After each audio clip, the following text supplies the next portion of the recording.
Bonjour à tous, aujourd'hui nous allons parler d'un roman qui s'intitule Respire. C'est un roman d'Anne-Sophie Brasme publié en 2001.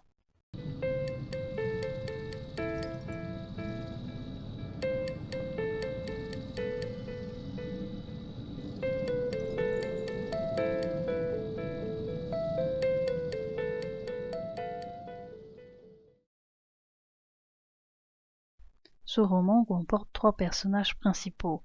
Il y a tout d'abord Charlène, dont on suit la vie dans le roman. Il y a Sarah, sa fameuse, entre guillemets, meilleure amie. Et il y a Maxime, son petit copain. Charlène est en prison. Elle a 19 ans et cela fait 2 ans qu'elle est emprisonnée. Elle se rappelle son passé. Elle a grandi entre une mère perfectionniste et un père souvent absent. En maternelle, elle rencontre une autre petite fille qui s'appelle Vanessa et avec qui elle s'entend bien. Les deux petites filles se comprennent très bien. Quand elle a 7 ans, les premières disputes entre ses parents apparaissent. La cause en est l'amant de sa mère, mais ses parents ne divorcent pas par principe. Tandis que les camarades de Charlène commencent à avoir un corps de femme, elle reste encore avec un corps d'enfant, ce qui la dérange beaucoup. Quand elle a 11 ans, Vanessa déménage avec ses parents. Charlène est de nouveau toute seule et le départ de son amie lui laisse un goût amer. Charlène rentre au collège en 6e, elle n'a que très peu d'amis et les seuls avec qui elle arrive à nouer des relations la déçoivent.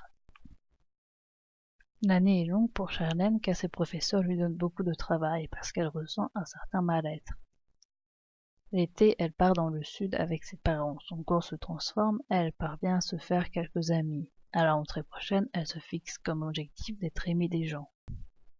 À sa rentrée, on ne le remarque toujours pas. Elle voit que si elle a changé, les autres aussi ont changé. Ses camarades forment une troupe auprès d'une fille. Cette dernière, qui s'appelle Sarah, n'est pas jolie, mais elle a du charme. Charlène se rend compte que ses vœux pour devenir populaire sont réduits à néant. Charlène comprend très vite que cette fille n'a pas de valeur, qu'elle vit des regards des gens qu'elle hypnotise. Les mois qui suivent ne sont pas meilleurs. Elle a ses premières idées suicidaires. Un jour, en cours de sport, on lui fait faire de l'endurance, ce qui est difficile pour elle car elle est asthmatique. Elle sent qu'elle est en train d'étouffer, mais elle s'empêche de prendre sa ventoline. Elle continue de courir jusqu'à ce qu'elle tombe à terre. Elle se réveille à l'hôpital, elle est déçue car elle n'a pas réussi à se suicider. Sarah vient la voir à l'hôpital, elle lui dit qu'elle a compris qu'elle voulait se suicider et qu'elle était seule. Elle propose d'être son amie. La vie de Charlène s'améliore car enfin elle n'est plus seule. Elle passe beaucoup de temps avec Sarah. Celle-ci l'invite même chez elle. Charlène est d'une classe sociale plus élevée que Sarah, qui appartient à la classe moyenne, mais Charlène l'en vit tout de même. La famille de Sarah est désordonnée, les membres y vivent sans se prendre la tête, alors que celle de Charlène est au contraire trop stricte. Sarah est irréfléchie, alors que Charlène, elle vit et pense comme un adulte. Sarah dit qu'elle la considère comme sa meilleure amie. Charlène ne peut plus imaginer sa vie sans elle. Puis viennent les vacances durant lesquelles chacune part de leur côté. Charlène lui écrit de longues lettres, mais Sarah ne lui écrit qu'une simple carte postale. Charlène n'ose pas lui téléphoner. À la rentrée, elle se rend compte que le physique de Sarah a changé. Elle a maintenant un corps de femme et son caractère aussi a changé. Elle est devenue plus hautaine. Elle se maquille et elle dit avoir rencontré un garçon. Sarah devine que Charlène la regarde, mais elle fait exprès de l'ignorer. Elle laisse tomber Charlène car elle a compris que sa place est en haut et que celle de Charlène est en bas. Charlène a compris que Sarah a des choses qu'elle n'a pas. Par exemple, elle est admirée, elle a beaucoup d'amis, elle a réussi. Elle réussit à l'école et elle a un petit ami. Suite à une dispute avec ses parents, elle décide de fuguer. Une voiture s'arrête, elle monte dedans, pensant faire de l'autostop, mais c'est la mère de Sarah qui est à l'intérieur. Elle la ramène chez elle. Sarah vient dans sa chambre lui parler. Elle lui reproche son changement, ses fréquentations et le fait que Charlène l'ignore. Charlène se rend compte que Sarah ne dit pas la vérité puisque c'est elle qui l'ignore depuis la rentrée, mais elle n'arrive pas à le dire car elle est écrasée par l'autorité de Sarah. Charlène lui demande de lui pardonner. Elle se laisse manipuler par son amie car elle a peur de la perdre, d'être de nouveau toute seule. Elle est capable d'accepter tout d'elle pour ne pas perdre Sarah. Charlène la suit partout, mais Sarah fait souvent exprès de l'ignorer pour la blesser et pour la mettre encore plus à sa merci. Charlène a comme deux personnes en elle. Il y en a une qui remarque très bien que Sarah la manipule et une autre qui la pousse à l'adorer. L'été, elles partent tous les deux en Camargue. Ses parents et son frère sont en adoration devant Sarah. Ils aiment chez elle cette maturité que leur fille n'a pas. Sarah lui reproche de ne pas avoir assez de personnalité et que si elle ne change pas, elle sera toujours dominée par quelqu'un qui profitera d'elle. Charlène, elle, s'excuse d'être comme ça. Charlène suit Sarah partout. Sarah a un petit copain, ce qui rend jalouse Charlène. Sarah commence à sortir la nuit sans elle, puis elle finit par laisser complètement tomber Charlène pour son petit copain. Charlène se détache de plus en plus de sa famille et elle décide de se donner encore plus à Charlène car elle n'a plus qu'elle. Pour gagner son amour, elle est capable de tout lui passer, de tout endurer. Un jour, elle rencontre Vanessa, l'amie de son enfance. Charlène lui raconte sa vie, mais Vanessa ne sait pas comment l'aider. Au Nouvel An, la mère de Sarah invite Charlène à passer quelques jours dans un chalet. Devant les autres filles, Sarah lui parle mal et Charlène ne riposte pas. Cette attitude choque les autres filles. À une soirée, Charlène décide de se saouler. Elle remarque que cela désinhibe et qu'elle intéresse enfin les filles. Cela énerve Sarah, qui pour une fois n'a pas toute l'attention concentrée sur elle. Elle lui arrache la bouteille des mains et la gifle. Elle l'entraîne à l'intérieur du cagibi et se met à la frapper. Elle la laisse toute seule dans le cagibi. Après quelques heures, Charlène regagne sa chambre. Elle apprend que Sarah dort dans la chambre de sa mère. Elle regarde Sarah dormir. De retour chez elle, elle s'enferme dans sa chambre. Elle sort un album photo et pour la première fois, elle remarque qu'elle a été quelqu'un avant Sarah. Qu'elle a été aimée de ses parents, de Vanessa et de son frère. Elle se rend compte que c'est Sarah qui la rend malheureuse et qu'avec elle, elle a perdu son identité. En quittant le collège, elle s'imagine qu'elle va pouvoir quitter Sarah, mais par lâcheté, elle décide de la suivre tout de même, obéissant à son ordre. Dès la rentrée, Sarah l'ignore, ce qui la fait beaucoup souffrir. Sarah fait également courir des bruits sur elle. Sarah la ridiculise et les autres la fuient. Charlène attire l'intérêt d'un garçon qui se moque des rumeurs qui courent sur son dos et de l'attitude de Sarah envers elle. À la bibliothèque, Charlène cherche des livres sur les envies de meurtre, sur le fanatisme. Elle lit des passages de L'étranger de Camus. C'est dans cette bibliothèque qu'elle rencontre Maxime. Il l'invite à boire un verre. Maxime en fait son ami. De ce fait, Charlène ressent moins le mépris de Sarah. Elle s'interdit de tomber amoureuse. Pour elle, elle appartient seulement à Sarah. Elle n'a jamais reçu la moindre affection de personne et elle se sent mal à l'aise avec ça. Elle commence à fuir Maxime, mais il s'accroche tout de même à elle. Il finit par devenir son petit ami. Sa relation avec Maxime stoppe au moment où, à la sortie du lycée, Sarah revient vers elle. Elle la réattire vers elle et l'éloigne de son compas. Elle est persuadée que Sarah a changé, mais Sarah met encore toutes les fautes sur le dos de Charlène. Elle aide financièrement, elle aide aussi à regagner la confiance auprès de ses amis. Mais suite à tout ça, Charlène décide encore de l'ignorer. Charlène lui envoie plein de lettres, n'arrête pas de l'appeler et de laisser des messages sur le répondeur. Un jour, Sarah lui répond. Elle dit qu'elle ne l'a pas emmenée en vacances car elle n'aurait pas supporté ses manières, qu'elles ne sont plus amies depuis longtemps et qu'elle ne lui a rien apporté. Elle va partir faire ses études aux États-Unis. Charlène casse définitivement avec Maxime. Un soir, elle décide de s'introduire chez Sarah. Elle dort et elle décide de l'étouffer avec un oreiller. Elle repart comme si de rien n'était. Quelques jours plus tard, Maxime vient chez elle. Il a compris que c'est Charlène qui a commis le meurtre. Tout d'abord, je pense que c'est incroyable qu'un auteur arrive à transcrire tout cet univers du collège et du lycée. Franchement, j'arrive à me retrouver dans cet univers dans lequel j'ai vécu. Peut-être est-ce à cause de l'âge de l'auteur qui a sorti son roman à 17 ans, tandis qu'elle était peut-être encore au lycée ou qu'elle venait de le quitter. Charlène a l'impression d'être en retard. Déjà, premièrement, elle est en retard avec son corps. Il met longtemps avant de se métamorphoser en femme. Et même quand elle y arrive, elle remarque que le corps des autres a toujours une avance sur le sien. En deuxième point, elle a un petit copain après les autres. Troisièmement, elle ne se maquille pas alors que les autres le font. En quatrième point, il y a un certain retard dans l'expression de ses idées.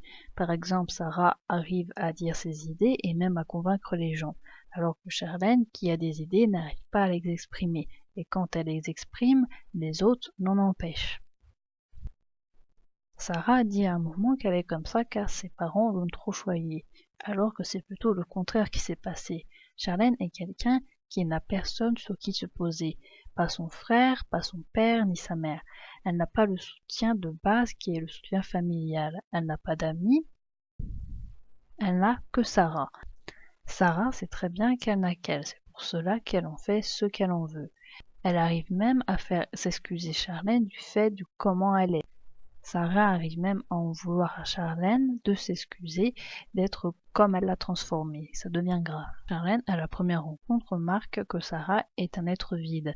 Elle ne doit ses amitiés et ses amours qu'à cette force magnétique qu'elle a en elle. Elle n'est pas belle physiquement et pourtant elle attire. Elle doit probablement beaucoup mentir, surtout quant à son passé. Charlène veut être aimée, c'est le cas de tout le monde sur cette terre. C'est le cas de Sarah aussi. Sarah ne peut pas vivre sans Charlène, sinon pourquoi l'aurait-elle cherché quand elle était avec Maxime? Charlène ne peut pas vivre sans Sarah aussi. Quand Charlène s'en éloigne pour être avec son petit copain, c'est à ce moment-là où la vie de Sarah est la plus mauvaise. Elle se retrouve elle aussi toute seule car ses amis lui ont tourné le dos. Personne ne met au courant Charlène de la situation qu'elle est en train de vivre. Seules les filles du chalet lui disent que cette situation est anormale et elles lui disent de ne pas se laisser faire. Comment voulez-vous que Charlène se construise si Sarah n'arrête pas de la détruire? En plus, Sarah a le culot de la rendre responsable de sa propre destruction. Sarah fait toujours tout pour tout mettre sur le dos de Charlène. Elle inverse bien souvent la situation. Quand elle fait quelque chose de mal, elle l'attribue à Charlène. Le fait de se faire avoir grandit avec le temps. L'emprise est tout d'abord psychologique, puis elle devient financière. Le véritable problème de Charlène est la peur de se retrouver toute seule. Et ça, Sarah l'a compris. C'est pour cela que Sarah fait tout ce qu'elle veut d'elle. Charlène ne peut pas s'éloigner au risque d'être toujours toute seule. La solitude, Charlène en a déjà goûté le goût. Elle ne veut à aucun prix être de nouveau dans cette situation. Elle préfère encore être maltraitée par Sarah, voire même être ignorée. Sarah sent le pouvoir qu'elle a. C'est pour cela que sans cesse elle laisse tomber Charlène puis revient vers elle. Charlène, qui en manque d'amour, est prête à tout pour que Sarah s'intéresse à elle. Sarah retourne alors la situation. Charlène doit demander le pardon et Sarah le lui accorder. Charlène s'excuse et c'est encore reparti pour un tour. C'est toujours Sarah qui revient vers Charlène. La première fois, c'est Sarah qui vient la voir à l'hôpital, alors qu'elle n'était pas amie depuis la rentrée. Après, aux autres rentrées, c'est Sarah qui vient vers elle. Quand elle ne vient pas, Charlène ne vient pas la chercher. Elle subit l'indifférence calculée de Sarah. Finalement, Charlène n'a pas de chance. Ses parents ont de l'argent, ils l'envoient dans un collège UP, et pourtant, elle n'a rien. Elle n'a pas de soutien familial, elle n'a pas d'amis. Tout est centré sur l'apparence. Par contre, il lui manque les bases. Le titre est Respire, et pourtant Charlène justement ne respire pas. Elle étouffe dans sa relation avec les autres et avec Sarah. Elle étouffe aussi physiquement. À mon avis, elle étouffe physiquement car elle étouffe psychologiquement. Peut-être est-ce le meurtre qui va lui permettre enfin de respirer. Comme elle le dit, elle n'a pas de remords. Le titre peut aussi être un conseil donné au lecteur, au fait de respirer, de ne pas subir des situations étouffantes, de profiter de ce que l'on a, de profiter du bonheur que ces choses nous donnent. Ce conseil peut aussi être donné à Charlène. Nous savons dès le début que Charlène est en prison, même si on ne sait pas de suite pourquoi, on le saura en cours du roman.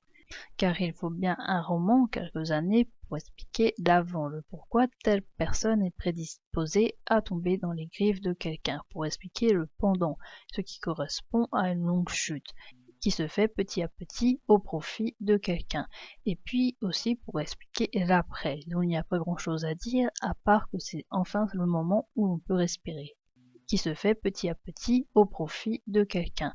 Et puis aussi pour expliquer l'après, dont il n'y a pas grand-chose à dire, à part que c'est enfin le moment où on peut respirer.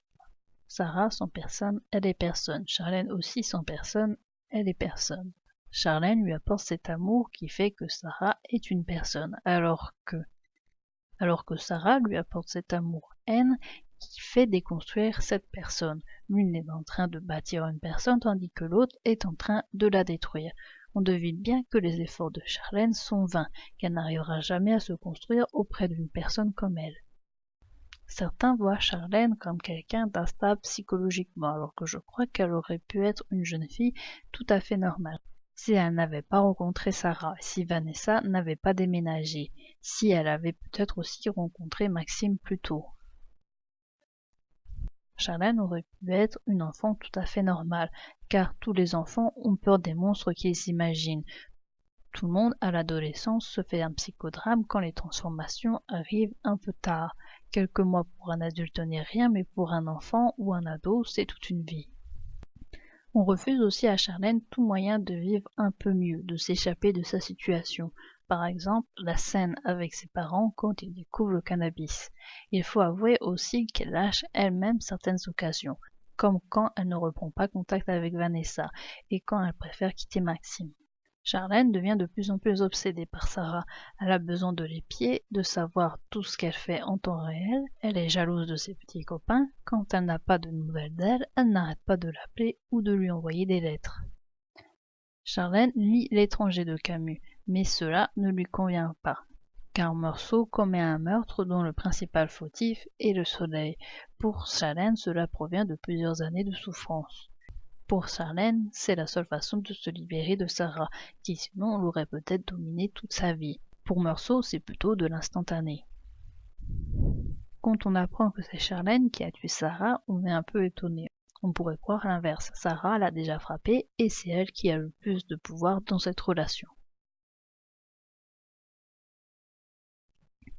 Il est des heures où, depuis la nuit, glisse une ombre froide et incolore. Elle se laisse couler tout le long du couloir central, avant de se faufiler sous les portes en ferraille jusqu'à ce petit espace restreint encerclé par les murs des cellules. Et c'est cette même opacité qui vient nous rendre visite chaque soir, fidèle, inaltérable. On a beau passer des heures à regarder ce vide qui soudain enveloppe le monde sous nos yeux, il arrive que l'on ne puisse plus deviner aucun repère avant la pointe du jour, derrière les grilles électriques qui emmurent la cour, dans ce néant sans fin ni commencement. Ici, l'écho des pas alourdis des gardiennes qui s'en vont marque le début de notre nuit. Il est minuit exactement quand plus aucun bruit ne vient troubler le silence autour de nous. C'est à cet instant précis que la même impression de solitude et d'égarement vient s'emparer de chacune d'entre nous. Pendant ces heures, plus personne n'est alors capable de dormir. Je sais qu'il est impossible de trouver le sommeil en ce lieu. C'est une des premières choses que j'ai apprises en arrivant ici. Nous aurons beau nous retourner inlassablement sur le matelas de nos couchettes, ronfler, tousser, parler à voix haute pour simuler une inertie, je sais très bien qu'en ces lieux où l'isolement est plus dur que n'importe où ailleurs, les nuits deviennent insomniaques. Il y a celles qui pleurent, les premières semaines, ces pleurs ressemblent à des cris de révolte et de haine. C'est le sentiment d'injustice et de chagrin qui transparaît. Et puis, au fil des mois, des années, les larmes apprendront à se taire, jusqu'à devenir parfaitement inaudibles. Pourtant, elles existent toujours, elles sont bien là, ancrées dans ce silence, et le temps ne parviendra jamais à les effacer complètement. Il y a celles qui prient, même si en apparence ces femmes donnent l'impression de se foutre royalement de tout. Lorsqu'elles se taisent, elles font mine de jouer les âmes insensibles, mais le soir venu, ce sont les premières à regarder le ciel droit dans les yeux et à lui parler dans une langue qui n'appartient qu'à elles seules. C'est l'unique issue qu'elles ont trouvée pour échapper à leurs regrets. Les autres, tout simplement, se contentent de rêver éveillés. Leur famille, leurs espoirs, la tendre indolence de leur vie d'avant les hantent comme pour atténuer le supplice de l'attente. Alors, il leur arrive parfois de faire semblant d'oublier qu'elles sont cloîtrées ici encore pour des années. Les unes regrettent, les autres non, et puis il reste celles qui, avec le temps, évolueront. Mais ce que je sais, c'est que pas une d'entre nous n'aura la force de s'endormir. Même moi j'ai essayé, et malgré toute la volonté du monde, j'en suis incapable. Le silence est notre thérapie. C'est lui qui nous apprend à regarder le passé, à affronter nos actes, à combattre les erreurs. C'est lui qui nous fait réfléchir, et nous pousse à la remise en question, lui aussi qui nous guide, apaise nos angoisses ou les fait ressurgir, nous sort de l'incertitude ou nous plonge dans la folie. C'est lui qui apprivoise ce que nous sommes, assassine le poids des heures, lutte contre les parts de nous-mêmes que nous voudrions oublier. Jusqu'à ce que les pas des gardiennes se remettent à grincer dans le couloir au petit matin, nous annonçant le départ d'un jour nouveau, mais qui, en fin de compte, demeure toujours identique. Voilà à quoi ressemblent nos nuits, ici, derrière les barreaux de notre détention.